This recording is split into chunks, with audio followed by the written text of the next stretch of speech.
Meet Ali Bennett, a friend of mine, a young Muslim born and raised in Sydney, Australia, who has lived quite a successful life. However, it was only recently that his life took a dramatic turn. This is Ali's story. Where are you at now with your life? What's happened to you? At this point in my life, wallah, I've been gifted, alhamdulillah, by Allah, with cancer throughout my body, and I've changed my whole life to sort of helping people. Why do you call it a gift, Ali? And alhamdulillah, it's a gift because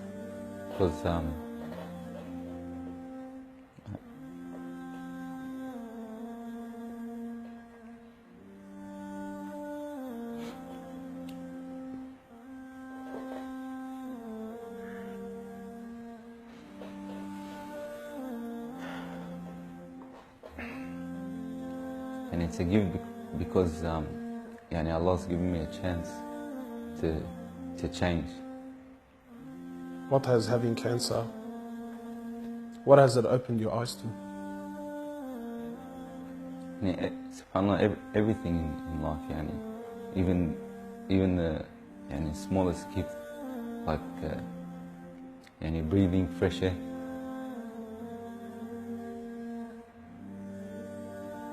Do you feel like you used to take that for granted before?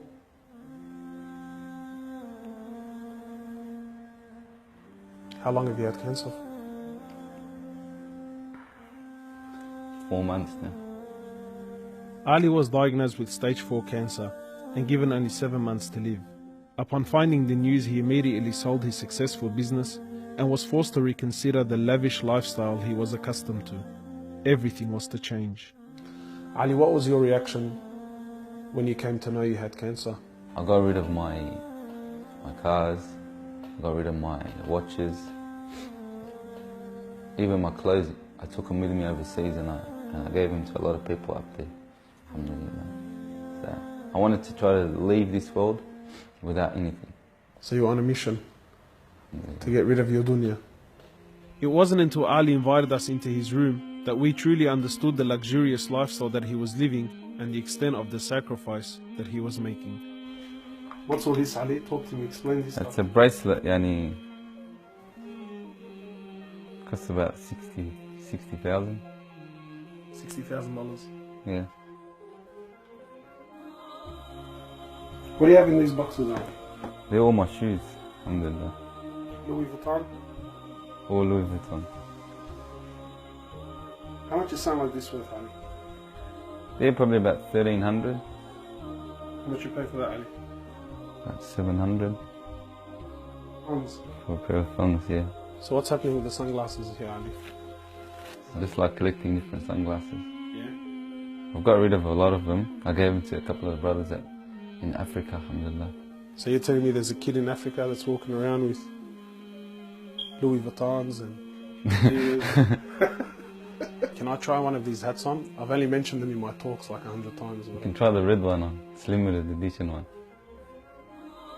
Barakallah. What do you reckon else? Sheikh Gucci. Ali's interest in the dunya has left him abruptly and no longer holds a place in his heart. So Ali, what do you feel now, like when you look at this? And driving something like this doesn't really cross my mind anymore. It's not something I would want to do no more. After someone tells you, or you find out that you're sick, or you haven't got much time in this life, wallah, this is the last thing you would want to chase. And this is how we should be living our life every day.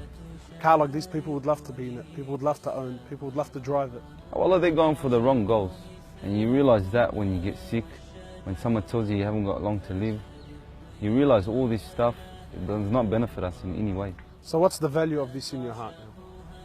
This is worth one pair of thongs for a little African child with no thongs. Wallahi, it's worth more than me to see him smile with a pair of thongs than own one of these. Wallah al-Azim. Ali has since dedicated the remainder of his life and wealth to helping those who are far less fortunate than him. After an emotional journey to Africa, Ali has established a charity titled Muslims Around the World Project. The organization wasted no time in the construction of a masjid and a school in Africa to serve as an ongoing charity for him when he finally has to depart this world. Well, it all started from when I went to the cemetery when a brother that has the same, that has cancer, passed away. And I was at the cemetery and I was just thinking to myself, you know, after you go, there's nothing. There's no one there for you. No mother, no father, no brother, no sister, except for your deeds. And even your money is not going to be there for you. So the only thing that's going to be there for you is a sadaqah. And that's the only thing that's going to help you gradually through your time in the grave till you get to the ultimate destination.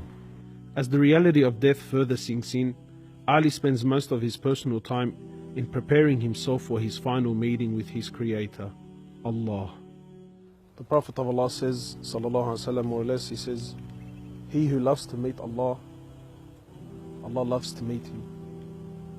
And he who hates to meet Allah, Allah hates to meet him. Are you loving to meet Allah? Because of this cancer, I've been advised by one of the brothers to take a special drug to help me with pain and stuff. And SubhanaAllah, it's very strong. I took a bit too much and I came into a whole different world within not knowing where I was, and it was very hard for me. And SubhanaAllah, I actually seen things I've never seen before. And my family were there all standing around me, and I was pointing up and I was saying, Ya Allah, take me. And it was that beautiful what I was seeing, I just wanted to go. And the next day, SubhanaAllah, I woke up and I was upset that Allah didn't take me.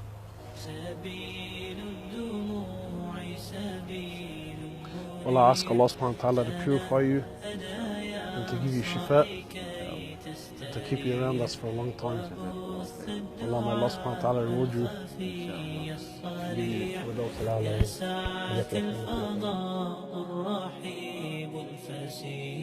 سبيل الدموع سبيل مريح تنهدى يا صاحي كي